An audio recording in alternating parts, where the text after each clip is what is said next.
أعوذ بالله من الشيطان الرجيم.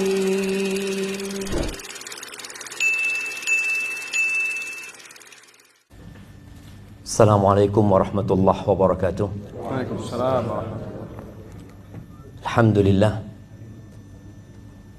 alladzi hadana li hadza wa ma kunna linahtadiya laula an hadanallah. Segala puji bagi Allah Jalla Jalaluh yang telah memberikan hidayah kepada kita sehingga kita meniti jalan kebenaran ini. Kalau bukan karena karunia Allah, entah kita menjadi manusia yang seperti apa. Allahumma salli wa sallim ala abdika wa rasulika sayyidina wa maulana Muhammadin wa ala alihi wa ashabihi ajma'in. Ya Allah, semoga salawat dan salam, berkah dan nikmat senantiasa Engkau curahkan untuk hamba kekasih-Mu, untuk baginda Nabi kita Muhammad alaihi salatu wassalam, untuk keluarga beliau, untuk istri-istri beliau, untuk putra-putri beliau, dan untuk seluruh sahabat Nabi. Semoga Allah meridai kita bersama mereka. Amma ba'd, untuk saudaraku Ubay bin Abdul Aziz Bawazir, subhanallah, perjalanan panjang engkau tempuh meninggalkan kota Jakarta untuk datang menjumpai takdirmu. Karena Ubay ini sebelum nikah sudah keliling cari harim sama kita orang.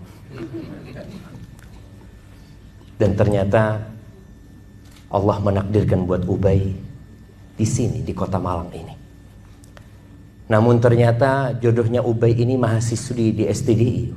Masya Allah. Seorang mahasiswi yang belajar agama, yang menuntut agama, yang semoga Allah menjadikannya wanita yang berkah. Amin. Kalau boleh ana memberikan nasihat kepada diri ana sendiri dan kepada semua yang hadir, khususnya Ubay, ketahuilah bahwa tidak ada alasan bagi seorang lelaki berzina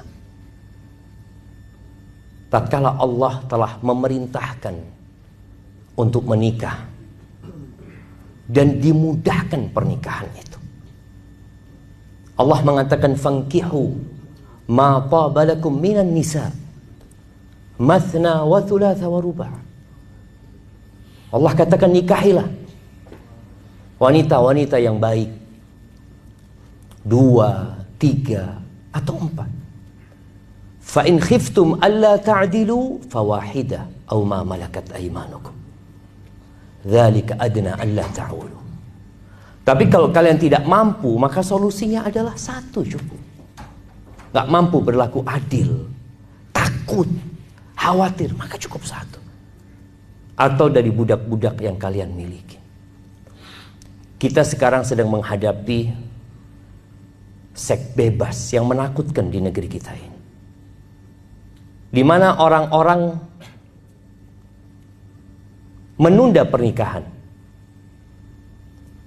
tapi mereka telah melakukan perbuatan yang dimurkai oleh Allah Azza wa Jalla. Ahibati fillah, pernikahan itu mudah. Ini ada Bapak KUA dari sini. Apa sih yang diperlukan untuk menikah? Wali, ya Pak. Kemudian 2 saksi. Lalu kedua mempelai, mahar, dan akad nikah selesai. Nggak perlu antum hadir semuanya. Kehadiran kita itu untuk walimah, untuk makan-makan.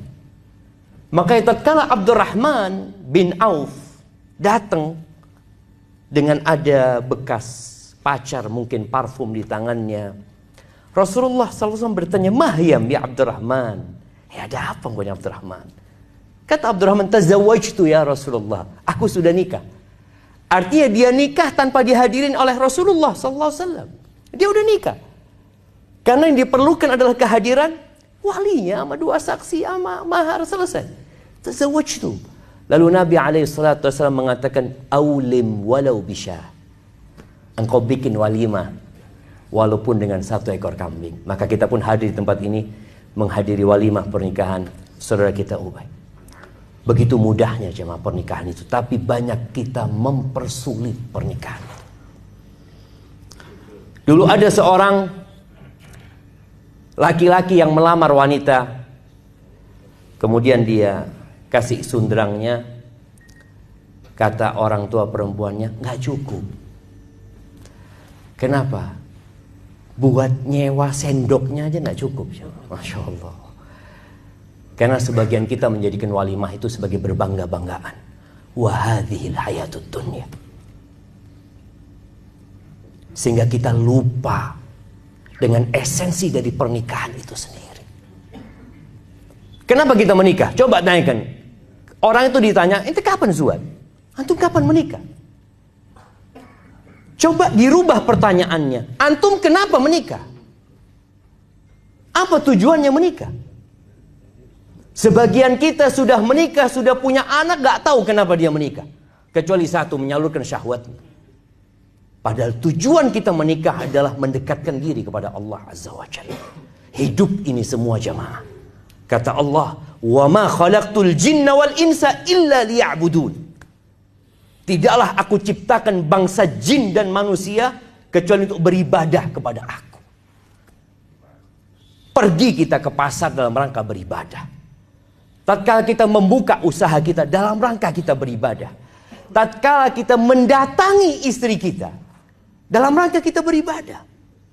Sampai-sampai Rasulullah sallallahu alaihi wasallam mengatakan, "Wa fi bud'i ahadikum shadaqah." Dan kalian mendatangi istri kalian dapat pahala sedekah. Ini sesuatu yang membuat para sahabat takjub mereka. Ya Rasulullah, alaihi salatu wassalam, ya Rasulullah, ayati ahaduna syahwatahu wa yakunu lahu fiha ajr. Apakah seorang di antara kita menyalurkan syahwatnya, mendatangi istri, syahwat dia dapat pahala? Apa kata Nabi alaihi salatu wassalam? Ara'aitum law wada'aha fi haramin akana alaihi wizr. Gimana menurut kalian kalau dia salurkan syahwatnya di tempat yang haram, dosa enggak dia? Ya dosa. Kadzalik, seperti itu pula ketika dia salurkan syahwatnya di yang haram. Jadi bagaimana seorang ketika menikah meniatkan dalam rangka beribadah kepada Allah Azza wa Jalla. Ketika Nabi alaihi salatu wassalam menyampaikan kepada para sahabatnya ayat tentang orang-orang yang menimbun harta, bahwa mereka akan mendapatkan azab fatukwa biha jibahum wa junubuhum wa zuhurum. Harta itu akan dihadirkan menjadi setrika untuk wajah mereka, punggung mereka, perut mereka. Lalu para sahabat mengatakan, "Lau alimna ayyu malin afdal fanattakhidhu." Kalau kita tahu harta mana yang paling baik, maka kita akan cari itu harta. Kita akan berupaya untuk mengumpulkannya. Apa kata Nabi SAW? Afdaluhu. Yang terbaik harta yang seharusnya kita usahakan dalam kehidupan dunia ini. Afdaluhu lisanun dzakir.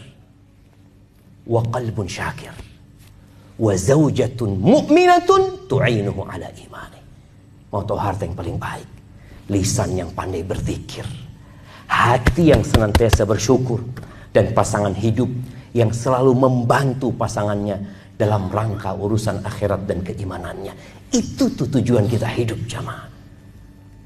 Maka nasihat anak kepada yang belum menikah, yang akan menikah dan yang sudah menikah, untuk mengadakan muhasabah terhadap kehidupan rumah tangga dia.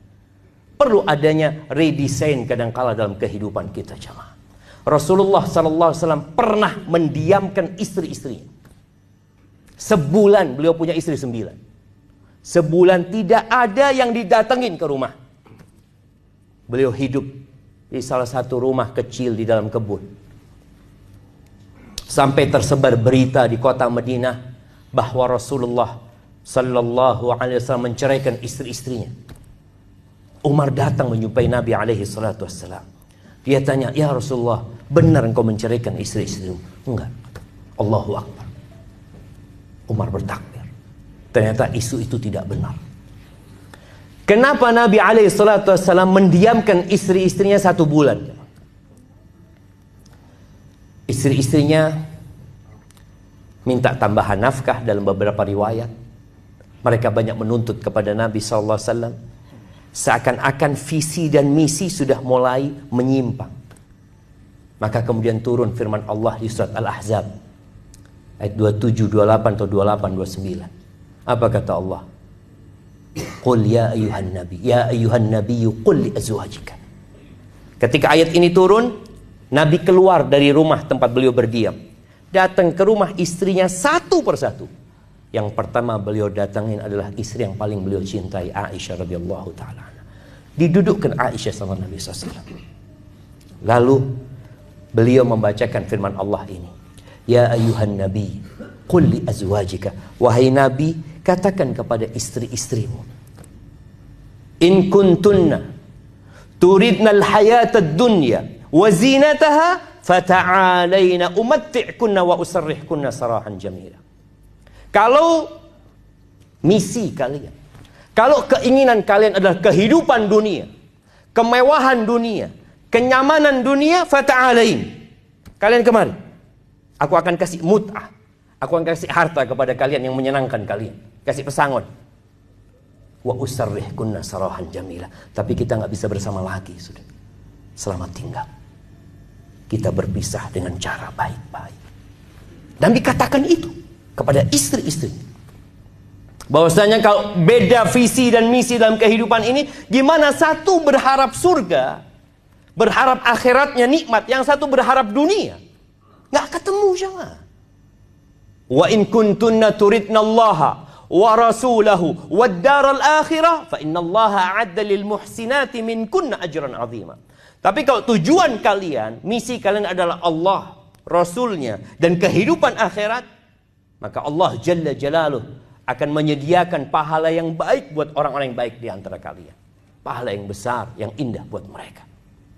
Ternyata semua istri Nabi memilih Rasul SAW, memilih hidup untuk akhirat. Maka tolong kita memperbaiki niat kita. Kenapa kita menikah? Kenapa kita punya keluarga? Kenapa kita punya anak-anak? Mau dibawa kemana tuh anak-anak?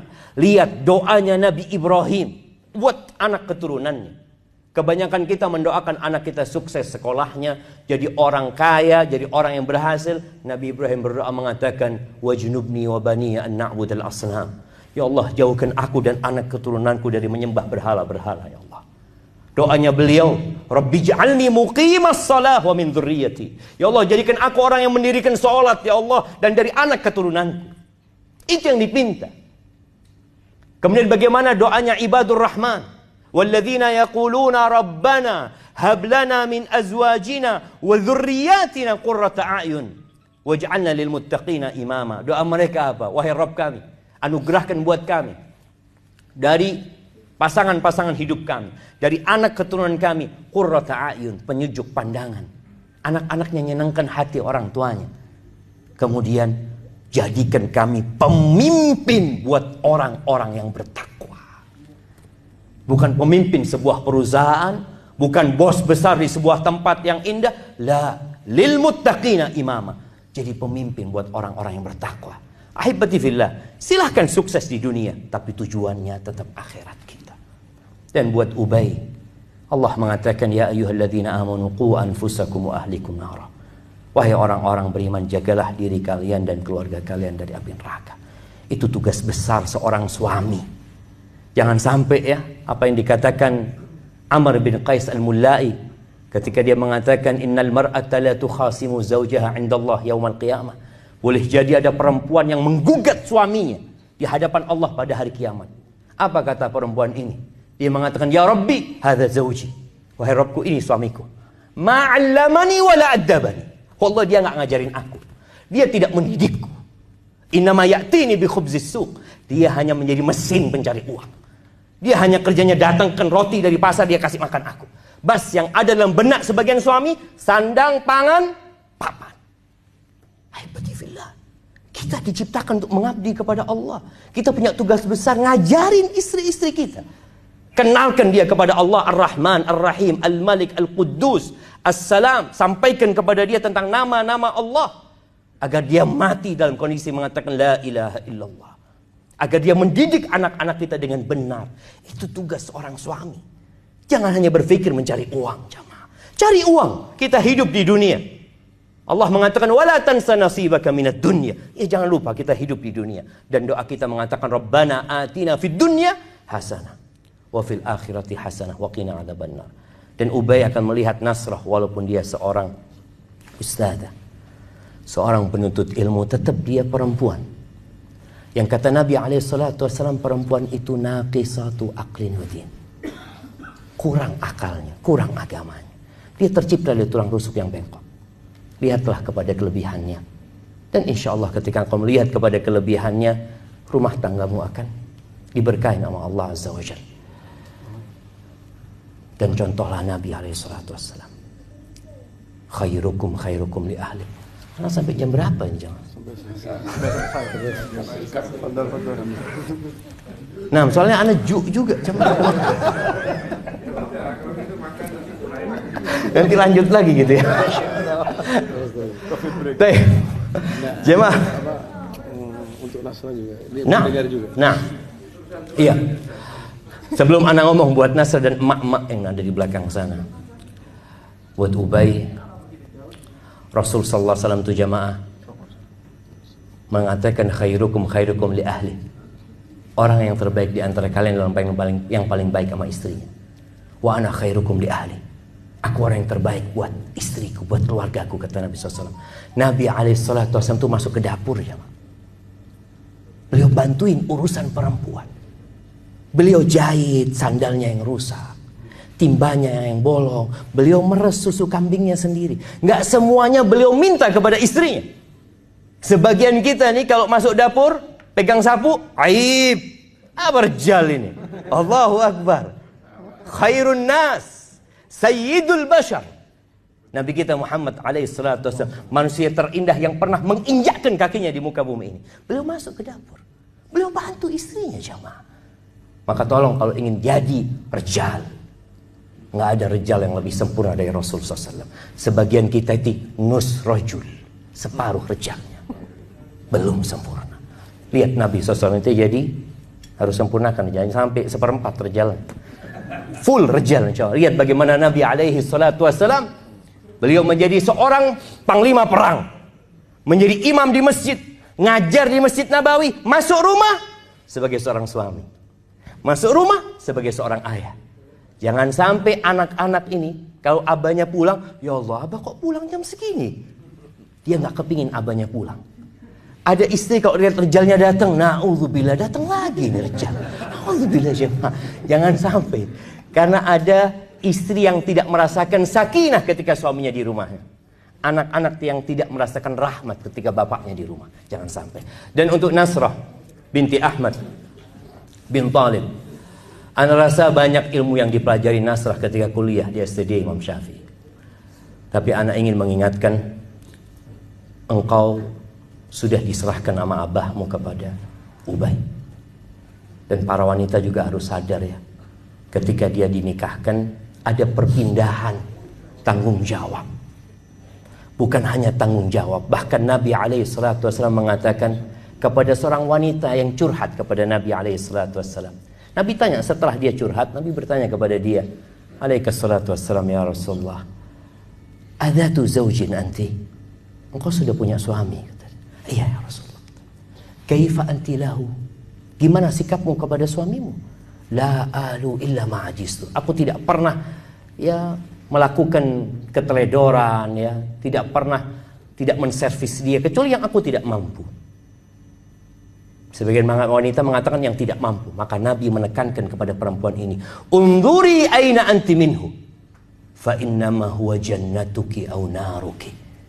Lihat bagaimana sikapmu kepada suamimu, karena suamimu itu surgamu atau nerakamu. Dan ketika Nabi SAW ditanya tentang wanita yang paling indah, yang paling cantik, bukan yang paling cantik ya, yang paling baik, khairun nisa, siapa mereka? Kata Nabi SAW, allati idza nadarta ilaiha sarratka, yang kalau engkau memandang kepadanya nyeneng no ati. Perempuan ini jangan. Sebagian perempuan ini nyeneng no ati tonggoni. Kalau keluar rumah, kita lihat nih harim-harim sekarang ayu-ayu semuanya. Bahkan sebagian suami kalau ngelihat harimnya cantik, mau kemana engkau? Dia bertanya mau kemana? Ini menunjukkan dia nggak pernah cantik di rumah. Dia cuma cantik buat orang lain. Maka tolong mulai sekarang, khususnya Nasrah, engkau jadilah yang tercantik buat Ubay. Buat emak-emak ini, usahakan kalau dia di rumah, suaminya mau datang, dia telepon orang salon, suruh merias dia. Ketika tanya, engkau mau kemana? Lah aku mau menyambutkan kau itu. Masya Allah. Dan para wanita tolong kalau suaminya pulang jangan ditanya dari mana. Jangan ditanya dari mana, tapi tanya mau apa. Kalau ditanya dari mana, akhirnya ke warung dia. Karena kalau ke warung ditanya mau apa, Masya Allah, ini zen ini katanya. Daripada anak pulang ditanya dari mana. Maka tanya sama suaminya mau apa. Kalau bisa bikin buku menu, kasih suaminya. Fadhol, mau yang mana gitu. Masya Allah. Itu insya Allah suami nggak nongol lagi jemaah. Tiap di rumahnya. Dan yang terakhir. Dan yang terakhir jemaah ini. Yang terakhir buat Nasrah dan buat Ubay. Banyaklah berdoa memohon kepada Allah. Karena Nabi menyampaikan ma min zamanin illa walladhi ba'dahu syarrun minhu. Tidak ada satu masa kecuali yang sesudahnya lebih buruk daripada yang sebelumnya. Hatta talqaw rabbakum. Sampai kalian menemui Tuhan kalian. Maka tanpa pertolongan Allah kita tidak akan bisa melewati masa-masa sulit ini. Maka semoga doa akan memudahkan jalannya Ubay. Ana doakan barakallahu lakuma wa baraka alaikuma wa jama'a bainakuma fi khair. Sallallahu ala nabiyyina Muhammadin wa ala alihi washabbihi wasallam. A'udzu billahi minasy syaithanir rajim.